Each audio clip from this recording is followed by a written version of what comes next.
আচ্ছা, এমন একটা জিনিস কিভাবে মাপা যায় যেটা দেখাও যায় না, ছোঁয়াও যায় না? ধরুন বুদ্ধিমত্তা বা সুখ, এগুলোকে আমরা সংখ্যায় প্রকাশ করি কিভাবে? আজকের আলোচনায় আমরা ঠিক এই রহস্যটাই ভেদ করার চেষ্টা করব। চলুন শুরু করা যাক এই উক্তিটা দিয়ে। এটা আমাদের একটা ক্রিটিক্যাল দৃষ্টিভঙ্গি তৈরি করতে সাহায্য করবে, বিশেষ করে যখন আমরা এমন সব সংখ্যা নিয়ে কথা বলছি যেগুলো নাকি মানুষের ভেতরের গুণাবলীকে মাপার দাবি করে। দেখুন, বিজ্ঞানের জগতে, বিশেষ করে ফিজিক্স বা কেমিস্ট্রির মতো কঠিন বিজ্ঞানগুলোতে পরিমাপই কিন্তু সব। এটাই আসল ভিত্তি। মানে অনুমানকে সত্যি তথ্যে পরিণত করার এটাই একমাত্র উপায়। লর্ড কেলভিনের এই বিখ্যাত কথাটা শুনলেই বোঝা যায় বৈজ্ঞানিক আদর্শটা ঠিক কী। আর মনোবিজ্ঞানের মতো একটা নতুন ফিল্ডের জন্য এটাই ছিল তাদের লক্ষ্য। তারা একটা আসল বিজ্ঞান হয়ে উঠতে চেয়েছিল আর কি।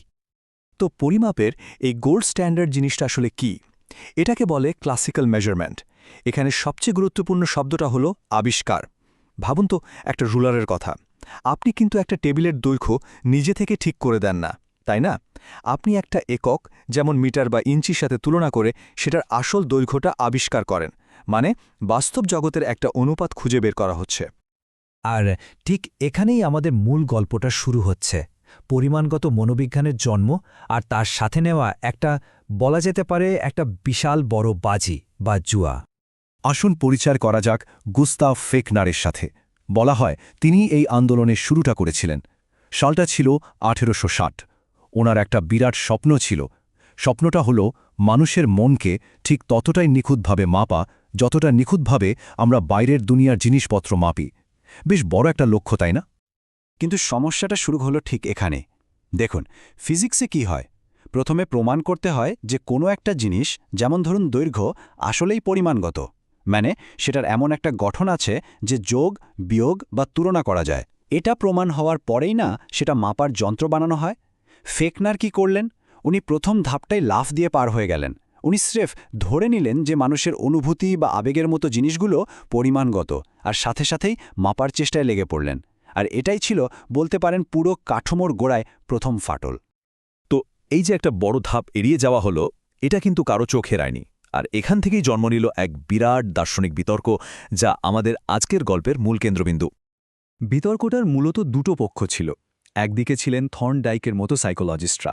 তাদের কথা ছিল সহজ। যদি কোনো কিছুর অস্তিত্ব থাকে তাহলে সেটার একটা পরিমাণও থাকবে, আর পরিমাণ থাকলে মাপা যাবেই।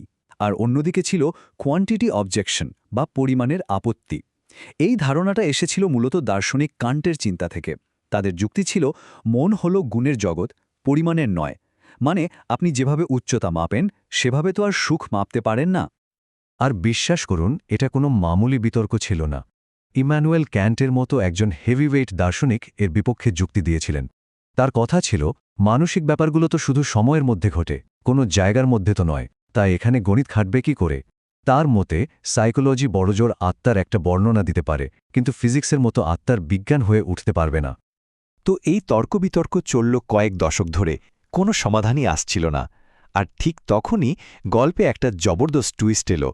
এমন একটা ব্রিলিয়ান্টলি বিতর্কিত চাল দেওয়া হলো, যা দেখে মনে হলো যেন সব সমস্যার সমাধান হয়ে গেছে। আর এই টুইস্টের মূল কারিগর ছিলেন এস স্টিভেন্স, একজন সাইকোলজিস্ট, যিনি 1946 সালে এসে মনোবিজ্ঞানের পুরো খেলার নিয়মটাই পাল্টে দিলেন। আচ্ছা, একটু মনে করার চেষ্টা করি। ক্লাসিক্যাল ডেফিনিশনটা কি ছিল? পরিমাপ মানে হলো বাস্তব জগতের কোনো অনুপাতকে আবিষ্কার করা, তাই তো? এবার দেখুন স্টিভেন্স কি করলেন। উনি একটা একদম নতুন সংজ্ঞা দিলেন। বললেন, পরিমাপ মানে হলো কিছু নিয়ম মেনে কোনো জিনিসকে সংখ্যা অ্যাসাইন বা বরাদ্দ করা। পার্থক্যটা খেয়াল করুন। আবিষ্কার থেকে সোজা বরাদ্দ করা, বিরাট একটা পরিবর্তন। আর এটাই কিন্তু আসল কথা। স্টিভেন্স কিন্তু ওই পুরনো আপত্তির কোনো জবাব দেননি। উনি প্রমাণ করেননি যে মনের বৈশিষ্ট্যগুলো আসলেই পরিমাপগত। উনি কি করলেন? উনি পরিমাপ শব্দটার মানেটাই এমনভাবে পাল্টে দিলেন যে আগের আপত্তিটা টেকেই না। দারুণ একটা চাল, তাই না? তো জোয়েল মিশেলের মতো সমালোচকরা বলেন যে এর ফলে দুটো ভুল পরপর ঘটল। প্রথম ভুল, মনের বৈশিষ্ট্যগুলোকে পরিমাণগত বলে ধরে নেওয়া। আর দ্বিতীয় ভুল, স্টিভেন্সের এই নতুন ঢিলে ঢালা সংজ্ঞাটাকে মেনে নেওয়া, যেটা কিনা ওই প্রথম ভুলের ওপর একটা পর্দা টেনে দেওয়ার মতো কাজ করল। তাহলে এই নতুন সংজ্ঞার ফল কি হল? আর সাইকোলজি কি অন্য কোনো পথে হাঁটতে পারত?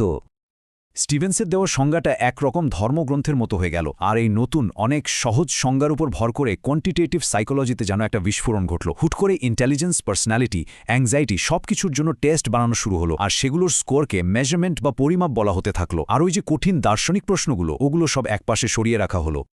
এই জায়গাটা একটা রাস্তার মোড়ের মতো। সাইকোলজি বেছে নিল স্টিভেন্সের পথ, যেটা ছিল খুব প্র্যাকটিক্যাল, মানে কাজ হলেই হলো। এই পথে ধরে নেওয়া হলো যে পরিমাণ আছে, আর সেটার ওপর ভিত্তি করে টেস্ট স্কোর, রেটিং স্কেলের মতো টুলস বানানো হলো।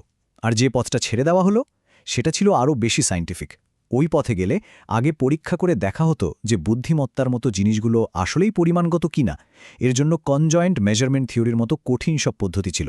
মানে লক্ষ্যটা ছিল শুধু কোনটার কাজের তা নয়, বরং কোনটা সত্যি সেটা খুঁজে বের করা। আচ্ছা, এই যে এত ইতিহাস নিয়ে কথা বললাম, চলুন এবার বর্তমানে ফিরে আসি। এই সব কিছুর মানে আজকের দিনে আমাদের জন্য কি? এত কিছু শোনার পর হয়তো সবার মনে একটাই প্রশ্ন ঘুরছে, তাহলে কি আইকিউ টেস্ট বা পার্সোনালিটি স্কোরের মতো জিনিসগুলো একেবারেই বেকার? উত্তরটা কিন্তু হ্যাঁ বা নাতে দেওয়া কঠিন। না, এগুলো মোটেই অকেজো নয়। এগুলো খুব শক্তিশালী প্রেডিক্টিভ টুল হতে পারে, মানে ভবিষ্যৎবাণী করার যন্ত্র। যেমন যার আইকিউ স্কোর বেশি, তার পড়াশোনায় ভালো করার সম্ভাবনা বেশি। কিন্তু, আর এটাই সবচেয়ে জরুরি কথা, ভবিষ্যৎবাণী করা আর ক্লাসিক্যাল সায়েন্সের ভাষায় পরিমাপ করা এক জিনিস নয়। এই স্কোরগুলোকে পরিমাপ বলাটা সেই পুরনো অপ্রমাণিত ধারণার উপরে দাঁড়িয়ে আছে যে এই বৈশিষ্ট্যগুলো আসলেই পরিমাণগত। তাহলে মূল কথাটা কি দাঁড়ালো? এই টুলগুলো ফেলে দিতে হবে তা কিন্তু নয়, বরং এগুলো ব্যবহার করার সময় আমাদের আরও বেশি সচেতন বা ক্রিটিক্যাল হতে হবে। আমরা এই সংখ্যাগুলো ব্যবহার করতেই পারি, কিন্তু মাথা রাখতে হবে যে এগুলোর ভিত্তিটা কিন্তু বেশ নড়বড়ে, আর এগুলো ঠিক কিসের প্রতিনিধিত্ব করার দাবি করছে সে ব্যাপারেও আমাদের সতর্ক থাকতে হবে। আর এটাই আজকের আলোচনার শেষ এবং সবচেয়ে গুরুত্বপূর্ণ প্রশ্ন। পরের বার যখনই কোনো মানুষের গুণের সাথে একটা সংখ্যা জুড়ে দেওয়া হবে, সেটা অফিসে আপনার এঙ্গেজমেন্ট স্কোরই হোক বা কোনো পার্সোনালিটি টাইপ, তখন নিজেকে সেই প্রশ্নটা করবেন যেটা সাইকোলজি প্রায় 100 বছর আগে এড়িয়ে গিয়েছিল। আচ্ছা, যে জিনিসটা মাপা হচ্ছে সেটা কি আদৌ পরিমাণগত?